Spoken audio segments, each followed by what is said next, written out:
ठीक है, ठीक है, ठीक है, ठीक है, ठीक है, बोलो। ठीक।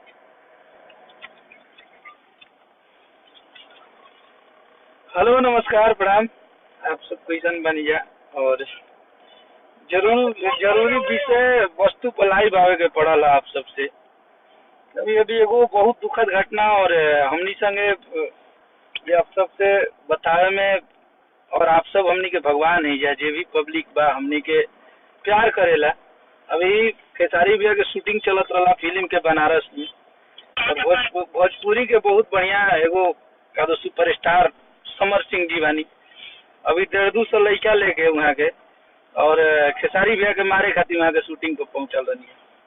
आप सबके हाथ में निर्णय बा कि मान लीजिए वो इंसान के साथ कितना, और यहाँ पे जातिवाद की लड़ाई खेली जा रही है।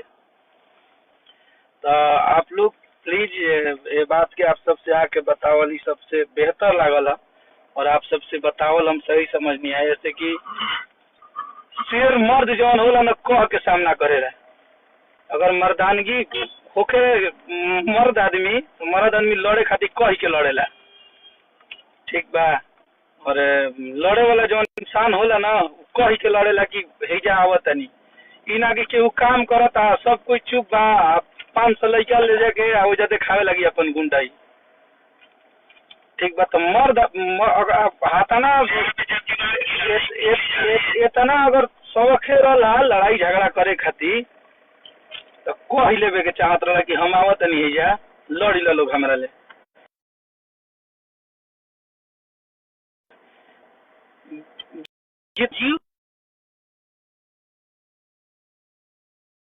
समर सिंह जी पहुंचल रही खेसारी भैया के कादू 150 लड़का गुंडा लेके मारे खातिर, कादू वहाँ के मारे खेसारी लाल यादव के जान से मार दे यहाँ के।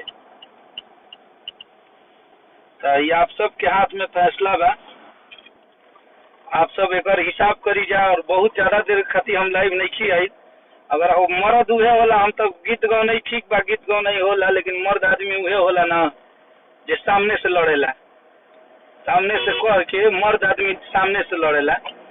तो केहू कायर नहीं ना, केहू चूड़ी नहीं के पहन ले, केहू काम करता, तब इतना भी ना करे के चाहिए ना कि हद पार हो जाए। बर्दाश्त करत करत करत करत आदमी बहुत बर्दाश्त कर रहा बानी। केहू कुछ बोल देता, केहू कुछ बोल देता। अब आप सबके एक फैसला करे के बा, और हमरा उम्मीद बा कि जितना भी खेसारी भैया के चाहे वाला बाने, प्यार करे वाला बाने, एक जवाब रुआ सबके देवे के बा। और उनका के कमजोर नहीं के होके देवे के ऐसे कि आप सब देख रहा बनी जा कि का चल रहा बा। एक फैसला रुआ सबके करे के बा, और ये फैसला के जौन रुआ सबके फैसला हुई है हमनी खातिर मंजूर बा। अगर उनको इस भोजपुरी में रहने का कोई हक नहीं है तो अब आप लोग बताइए। मान लो बनारस के तो भाई केहू अपना द्वार पर कुकुरो बाघ बनेला,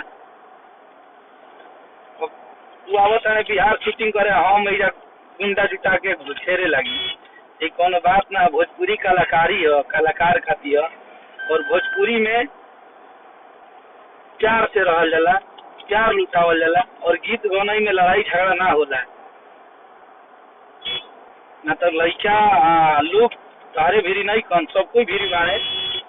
अगर ई सिचुएशन रहे तो मतलब लेके खेसारी लाल यादव की टीम में काम करे वाला लोग माने उनके लिए चैलेंज करके लड़ी ली। तो बनारस पटना काल अगर तारा हिम्मत होके आ तू बहुत बड़ गुंडा हो गइल बा लोग, तो काल टाइम दल होगा जहाँ भेंट करे के भेंट कर लिया ले आमने सामने। जितना गुंडागर्दी तू लोग दिखा रहल बा, आदमी चुप मारे प्यार से रहता है अपन काम धंधा में सब कोई। अब लोग के प्रेम मिला था तो अकेले खेसारी लाल यादव के एक तरफा गाना बजा था, यही में तारा लोग के प्रॉब्लम बा है। अब कल लोग पहले लड़ाई झगड़ा, अगर मन करी, अगर इहे लगल बा तो भेंट कर ली, जहाँ मर्जी करी वही जा। हताना गुंडा लेके हमनी के आवे के जरूरत ना हुई। जब भोजपुरी छोड़ा ही के पड़ी लिखल उखल, तो जब औकात के बात आ जाए तो साफ राफ हो जाए 1 मिनट में, उतना सोचे के ना पड़ी। आदमी चुप बाने, ऊपर से चोरियो कर, सीना चोरियो कर। हाँ? केहू कहता कि सब कोई हमार हई ह।